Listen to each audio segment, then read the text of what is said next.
चाय वाले ने बहुत काम कर लिया, अब गाय वाले को ले आओ। जो इस गद्दी पे बैठने के लायक है उसे तो आपने सीएम बना रखा है। मैं कह रही योगी जी को बिठाओ। हम तो कहता है I love Yogi ji, go back UGC. कि अब उनकी उम्र हो चुकी है काम कर करके, उनकी उम्र हो चुकी है अब काम कर करके, अब उन्हें रिटायरमेंट की जरूरत है।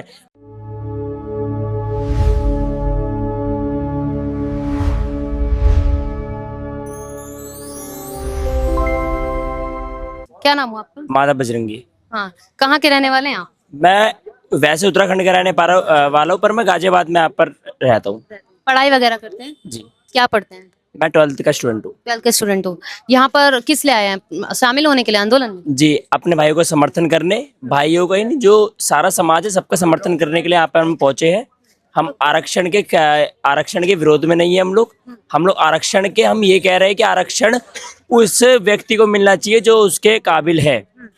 आप एक ऑटो चलाने वाले के बच्चे को आरक्षण नहीं मिल रहा, वहां तक नहीं पहुंच पा रहा, पर चंद्रशेखर रावत जैसे उसके बच्चों को मिल रहा आरक्षण। पॉलिटिकल पार्टीज कहती है आरक्षण स्वर्ण समाज को जरूरत नहीं है, उनको आरक्षण मिलने की, तो उनको नहीं मिलना चाहिए। वो तो ऑलरेडी इतने अमीर होते हैं, उनको क्या जरूरत है आरक्षण वगैरह मिलने? मैडम मैं बता रहा हूँ, देखिए इस देश के अंदर एक जाति तो रहती नहीं है, कई जाति कई धर्म रहते हैं इस देश के अंदर। आप एक जाति के लिए आरक्षण क्यों लगा रहे हो? आप एक जाति के लिए हर चीज क्यों कर रहे हो? उस गरीब बेचारे ब्राह्मण का क्या कसूर है? हर जाति में भी ऐसे कई वो आते हैं इनके पास पैसा नहीं है, कई राजपूतों पे नहीं है। हमने तो अपने किले दान करे हैं ना। इस देश के लिए जितना कुर्बानी राजपूतों ने करी है, ब्राह्मणों ने करी है, उतना तो किसी ने नहीं करी होगी। आज जिस जाति के लिए आप लोग इतना कर रहे हो, वो ही इस थाली में खाएगी और उसी में छेद कर देगी। आपको भी कल लाठी पड़ी? बिल्कुल जी, यहाँ पर सभी जितने भी यहाँ पे प्रोटेस्टर थे, सबको यहाँ से उठा के बाहर फेंका। यहाँ पे महिलाओं के साथ बदतमीजी करी है प्रशासन ने। मेरे को यहाँ से दिल्ली के पता नहीं कौन से थाने में यहाँ पे लेकर के गए। मैंने वहाँ पर उस चीज़ का जब विरोध करा है, जब मैंने कहा कि आप महिलाओं के साथ बदतमीजी कर रहे हो, जब मैंने उस चीज़ का विरोध करा तो उन्होंने मेरे साथ मारपीट करी इस चीज़ की। कह रहे तो होता कौन है? ना बच्चे देखे, ना बूढ़े देखे, ना महिलाएं देखे, लगातार लाठीचार्ज। मैं खुद नाबालिग हूँ। मैंने जब इस चीज का विरोध करा कि महिलाओं पे आप हाथ उठा रहे हो, अब ये ऐसा हमारा देश है? ऐसे कॉन्स्टिट्यूशन है? कौन से कॉन्स्टिट्यूशन में लिखा हुआ है कि आप एक महिला को मारो, एक बच्चे को मारो? ऐसे कौन से कॉन्स्टिट्यूशन में? अगर हम अब मैडम हम अगर अभी किसी को मारे ना, तो हम पे 308 का 307 का मुकदमा बना देंगे।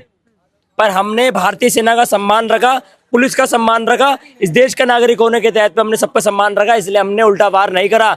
नहीं तो मैडम उल्टा वार तो हम भी जानते हैं, हम राजपूत है शुरुआत से। लोगों ने पुलिस वालों से पूछा कि आपको कोई ऑर्डर मिला है हमसे यहाँ पे ये जंतर मंतर खाली करवाने का? वो बात ही नहीं कर रही थी। पहले तो पुलिस वो आते ही तुरंत मार रही थी। उन्होंने राष्ट्रगान तक का सम्मान नहीं करा। जब हम राष्ट्रगान गा रहे थे, हम राष्ट्रगान गा रहे हैं, वो सम्मान नहीं कर रहे, वो मारे जा रहे हैं, बाहर घसीट रहे, बड़े बूढ़ों को घसीटा। वो 22 साल के पुलिस वाले हमारे बड़े बुजुर्गों को मार पीट के बाहर तक ले जा रहे हैं। इस बात पर हमारा खून खौल रहा था, पर क्या करें, भारत माँ के लाल है, हम उल्टा हाथ नहीं उठा सकते। हम लोग सीजेपी वाले आतंकवादी नहीं हैं जो हम लोग अपने देश के खिलाफ जाएंगे। हम इस कॉन्स्टिट्यूशन दिल्ली पुलिस की रिस्पेक्ट करते हैं? बिल्कुल करते, दिल से करते हैं। जब तक भारत में कॉन्स्टिट्यूशन है, हम कॉन्स्टिट्यूशन को, हमारे लिए भागवत है सबसे बड़ी, पर भागवत से पहले हम लोग कॉन्स्टिट्यूशन को देखेंगे देश का। तो हम लोग पहले भारत माँ को मानते हैं। अब वो भी अपनी ड्यूटी निभा रहे, उन्हें भी ऑर्डर होंगे कहीं ना कहीं से। अच्छा, एक सवाल पूछती हूँ आपसे, बीजेपी पार्टी या फिर अपना हक लेंगे? क्या करेंगे, क्या किसे चुनेंगे? मैडम देखिए, हमें अपना पहले हक चाहिए। अगर मेरे को इस समाज के लिए, अगर इस दे ही कहाँ रही है बीजेपी पार्टी? सुनिए, अगर इस समाज के लिए अगर जान देनी पड़ी ना, तो इस शरीर का अगर खून का बूंद बूंद पे अगर इस समाज के लिए समर्पित है, असली क्रांतिकारी वो तो जो प्रेजेंट गवर्नमेंट के खिलाफ हो। मैं किसी पार्टी के खिलाफ नहीं हूँ, मैं किसी की जाति के खिलाफ नहीं हूँ। तो ये जो गवर्नमेंट कर रही है यूजीसी लाकर, और ये आरक्षण में रिफॉर्म नहीं कर रही है, तो ये सही है? जो इस गद्दी पे बैठने के लायक है उसे तो आपने सीएम बना रखा है। मैं कह रही योगी जी को बिठाओ, योगी जी को बिठाओ। ऐसे काले कानून सबको सही समानता मिलेगी। उस व्यक्ति को आप जाकर के प्रधानमंत्री बनाओ। हम तो कहते हैं I love Yogi ji, go back UGC. हम दिल से कहते हैं कि आई लव योगी जी और गो बैक यूजीसी।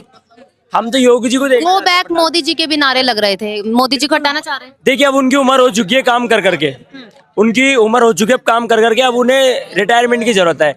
अब नया बंदा लाओ, चाय वाले ने बहुत काम कर लिया, अब गाय वाले को ले आओ। मैं कह रहा हूँ गाय वाले को ले आओ, वो काम करेंगे, वो दिलाएंगे हमें अपना हमारा हक।